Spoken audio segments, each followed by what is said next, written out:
আমরা এসে গেছি মধ্যে ইন্দোর, মধ্যপ্রদেশের ইন্দোরের লালবাগ প্যালেস।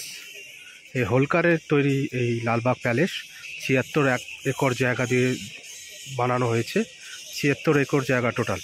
এখানে চারদিকে ৭৬ একর জায়গা জুড়ে তৈরি হয়েছে এই লালবাগ প্যালেস, হোলকার, রাজা হোলকারের। আর এখানে ৪৫টি ঘর আলাদা আলাদা রয়েছে এই প্যালেসের মধ্যে। এর সম্পূর্ণ ইতিহাস রয়েছে। মধ্যপ্রদেশ স্টেট গভর্নমেন্ট থেকে প্রোটেক্টেড প্লেস হিসাবে রাখা হয়েছে। এখানে টিকিটের সুব্যবস্থা রয়েছে, টিকিট কেটে ভেতরে ঢোকা যাবে। তাই ভেতরে ঢুকছি, দেখা যাক কী আছে ভেতরে। লালবাগ প্যালেসের ভেতরে মানে পুরো ইংরেজ স্টাইলের প্যালেস, 3তলা প্যালেস, রানীর ঘর, খাবার, রান্না করার ঘর, দুখানা বাঘও মেরেছে এখানে ওখানে, মমি করে রেখে দিয়েছে। এটা লালবাগ প্যালেস হোলকারের, অল্লাবাইয়ের প্যালেস। এই প্যালেসের সাথে ইংরেজ বা বিদেশি প্রচুর যোগ ছিল। মানে ইংরেজরা এখানে আসা যাওয়া করতো, তাদের জন্য আলাদা খাওয়া দাওয়া থাকার ব্যবস্থাও আছে, সব রুম। তাই এত সুন্দর প্যালেস। এই ইতিহাস বর্ণিত রয়েছে। এই একটা বাঘ, ওই একটা বাঘ, দুখানা বাঘ, বিশাল বড় প্যালেস। তখন ইলেকট্রিসিটি ছিল না, এগুলো কী করে জ্বলতো আমি জানি না, কেউ জানলে জানাবে। এত ঝাড়গুলো জ্বলতো কিসে? তখন তো ইলেকট্রিসিটি ছিল না, কেউ যদি জানো তো জানাবে।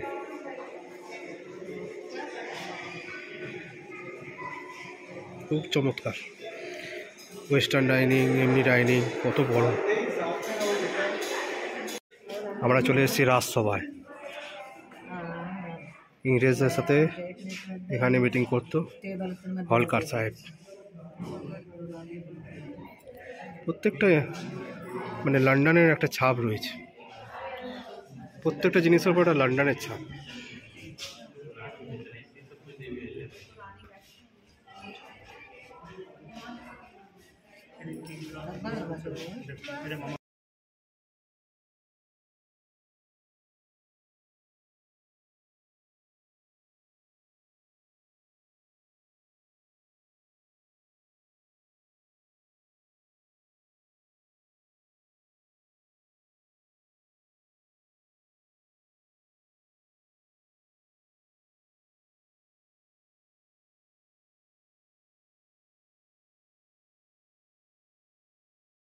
ডাইনিং রুম, এখানে ইংরেজদের যারা আসতো অতিথিরা, তাদের ওয়েস্টার্ন ডাইনিং রুমে খাওয়া দাওয়া করা হতো। ওখানে একটা রয়েছে heater, room heater, manual room heater.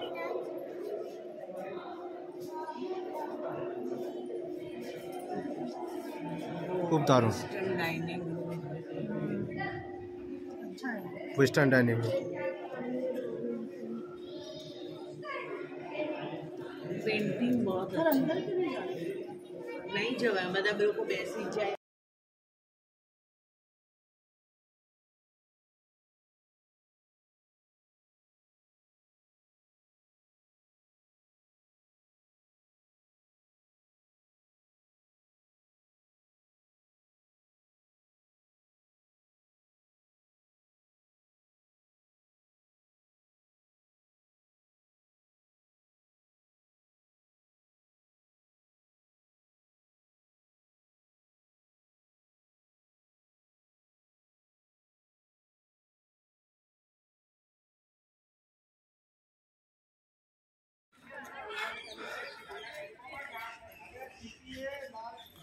পুরো জায়গাটা ৭৬ একর জায়গা নিয়ে গঠিত।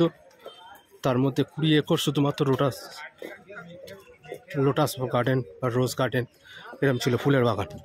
বাকি মহল এবং ফাঁকা জায়গা নিয়ে টোটাল ৭৬ একর জায়গা। তো ভেতরে মহলের ভেতর যেগুলো দেখলাম বেশিরভাগ বিদেশি জিনিসপত্র, ওয়েস্টার্ন। ইংরেজের সাথে সেরকমই যোগাযোগ ছিল, তার জন্যই এরকম বড় একটা লালবাগ প্যালেস বাগিয়েছে, প্লাস বিদেশি জিনিসপত্র দিয়ে তৈরি করেছে। সেটা এখানকার লোকই বলতে পারবে কী ছিল না ছিল। তবে আমি যেটা দেখলাম বিদেশি জিনিসপত্র দিয়ে তৈরি, বেশিরভাগ ওয়েস্টার্ন ইউরোপিয়ান জিনিসপত্র দিয়ে তৈরি।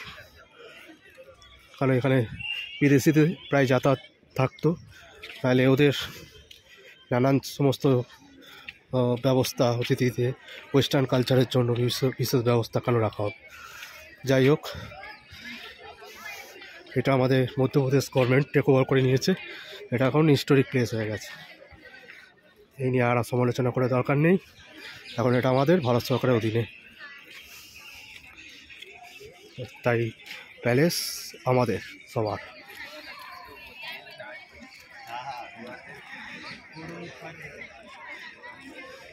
তাই লালবাগ প্যালেস এখানেই শেষ করে পরের ডেস্টিনেশনে যাচ্ছি।